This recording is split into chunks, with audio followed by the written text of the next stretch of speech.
Quantas vezes você já não ouviu a frase "este mundo está doente"? Basta uma notícia sobre algum ato de brutalidade que ouvimos essa e outras frases que nos remetem a um mundo envolto em maldade, crueldade e desesperança. Este espírito de um mundo desesperançoso é combustível para diversas obras cinematográficas, literárias e até musicais. Neste sentido, Coringa, de Todd Phillips, é o retrato do niilismo que acomete nossa sociedade, deixando-nos como que de mãos atadas diante de tanta barbárie. Não que o mundo já tenha sido um paraíso arborizado e sem violência, mas a tendência é absorvermos cada vez mais uma ação de brutalidade do que um ato de bondade. O próprio personagem do Coringa foi se transformando durante os anos. Criado por Jerry Robinson, Bill Finger e Bob Kane, Coringa apareceu pela primeira vez em Batman 1 de abril de 1940. O vilão foi inspirado em um dos personagens principais do romance O Homem que Ri, de Victor Hugo, que no cinema foi interpretado por Conrad Veidt no filme de 1928. Inicialmente, o personagem foi idealizado como um criminoso sádico e inteligente. Porém, nos anos 50, durante o pós-guerra, a esperança de dias melhores era quase palpável e o personagem passou a ser retratado como um palhaço atabalhoado que vivia de seus furtos. Sim, o Coringa virou uma piada. Os anos se passaram, vieram outras guerras como o Vietnã, depois Golfo, Iraque, e o mundo volta a mergulhar nas sombras do desalento. E o Coringa, como reflexo disso, volta a ser um personagem perturbado, anarquista e psicopata. E é esta personificação do Coringa que Todd Phillips resgata em seu novo trabalho, trazendo um personagem envolto em um niilismo que o transforma em um dos maiores vilões da cultura pop. É um estudo de personagens que investe na estrutura psicológica de um homem fragilizado que sucumbe a um sistema falido. Coringa, antes conhecido como Arthur Fleck, é um homem fisicamente frágil e neurologicamente doente, o que o coloca em uma situação de vulnerabilidade. O filme abre mostrando Arthur vestido de palhaço, enquanto exibe uma placa de publicidade na calçada. Quando um grupo de jovens o ataca covardemente, passamos a entender que Arthur é incapaz de se defender da delinquência daquelas pessoas. Porém, a cena não mostra apenas isso.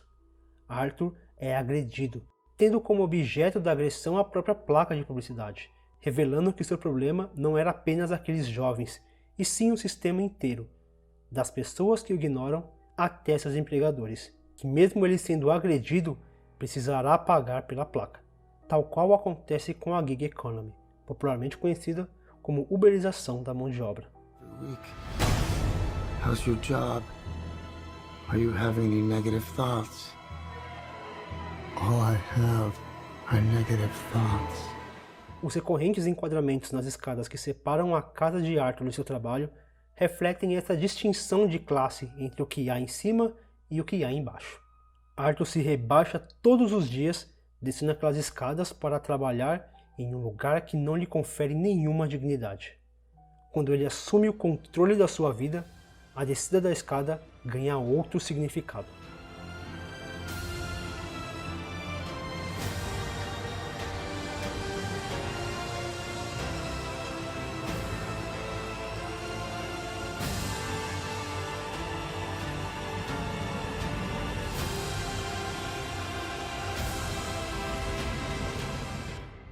Seu figurino também reflete seu estado emocional.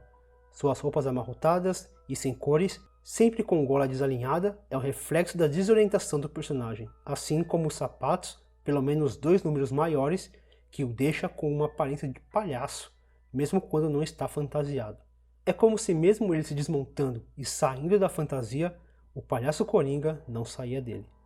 Onde quer que Arthur estivesse, ele ainda seria um palhaço renegado. Arthur apanha de todos os lados.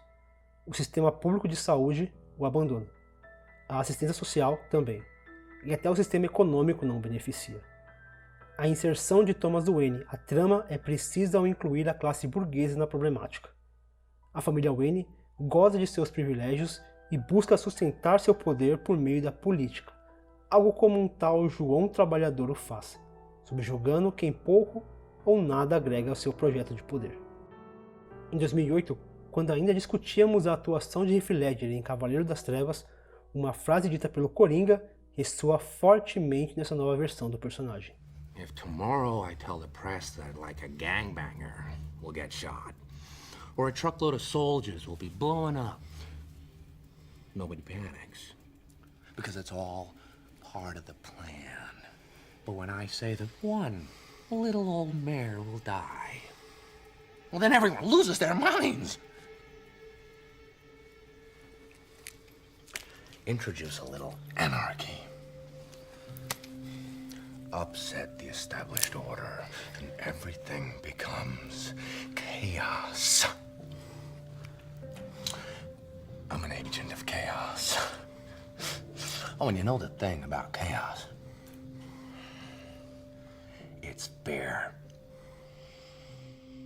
Mate uma pessoa qualquer e nada acontece. Ameace um político e a cidade vira um caos. Arthur é esmagado por todos os lados e o sistema não reage.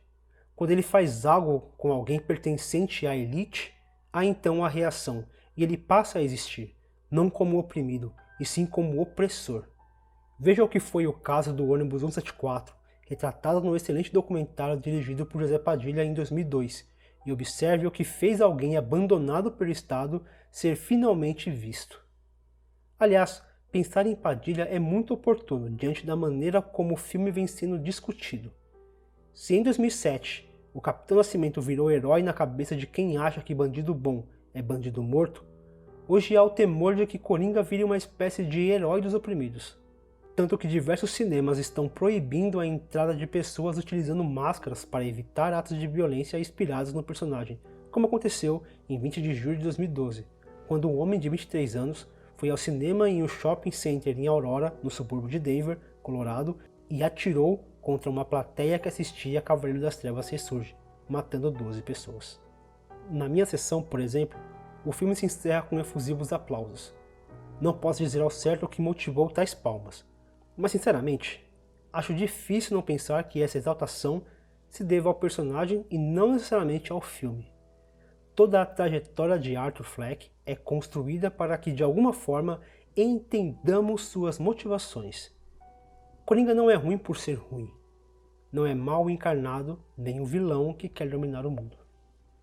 Essa motivação de Fleck pode ser vista como justificativa, e é aí que mora o perigo. Atos violentos cometidos por personagens subjugados serem vistos como justificáveis.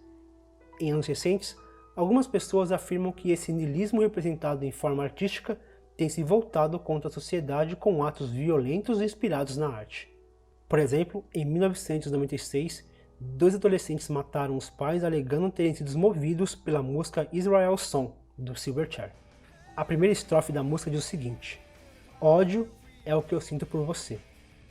Eu só quero que você saiba que te quero morto. A banda foi inocentada da acusação. Outro caso aconteceu com o filme Laranja Mecânica de 1971. Depois de seu lançamento, alguns crimes aparentemente inspirados na obra começaram a surgir.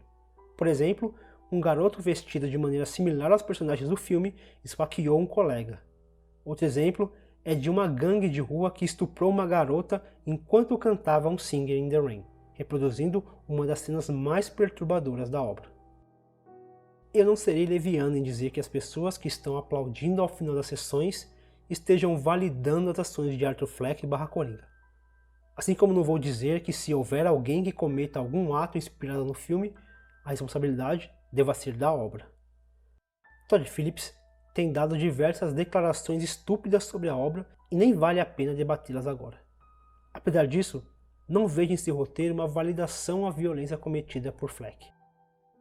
Tal qual Travis Bickle em Taxi Driver, Capitão Nascimento em Tropa de Elite, ou até mesmo Alex em Laranja Mecânica, Coringa reflete uma sociedade desesperançosa e violenta. São pessoas que reagiram ao que lhes foram apresentados. Isto é um retrato, e não uma justificativa.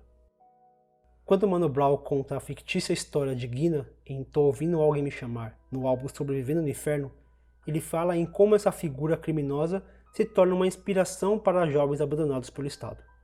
Mano Brown está contando um relato que é real no que ele representa. O personagem na música fala de como a vida bandida não deve ser tão ruim e de como pela primeira vez viu o sistema sob seus pés. Mas sem essa de sermão, eu também quero ser assim, vida de ladrão, não é tão ruim. Pensei inteiro, outro assalto eu pulei um bloco, aí o game deu uma ponta. Isso é algo que Coringa experimenta no final do filme, quando ele presencia a cidade em chamas. Pela primeira vez, Coringa via o sistema ruir aos seus pés. Talvez o problema seja o fato de Mano Brown ser um gênio na composição de seu personagem e Todd Phillips seja apenas um babaca que não soube se fazer entender em seu filme. E eu nem acredito que ele tenha errado na abordagem, dando margem para que pessoas vejam o filme como inspiração para atos de violência. Para mim, a nossa reação para com o filme é reflexo de uma época em que convivemos com pessoas que aplaudem torturadores, idolatram ditadores e relativizam uma política genocida que mata em nome de uma justiça inexistente. O filme é o reflexo da sociedade e não o contrário. Coringa veste a máscara da covardia e se vale da validação de pessoas violentas como ele, para encontrar uma razão de existência, assim como muitos fazem com avatares da internet ou com um terno e gravata atrás de uma mesa. Coringa floresce da violência, do desamparo, do discurso do não político, de desejo anarquista do fim do Estado e da opressão de um sistema falido.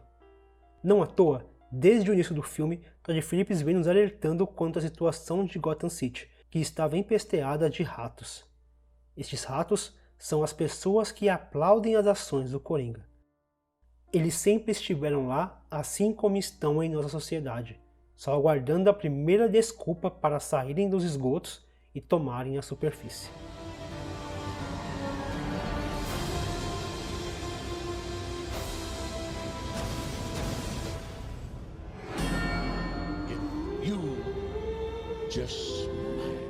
Mas me diga o que você pensa desse novo Coringa. Você acha que o filme é responsável ou a responsabilidade deve ser de quem assiste o filme? Vamos conversar sobre isso. Ficamos por aqui e nos vemos no próximo episódio.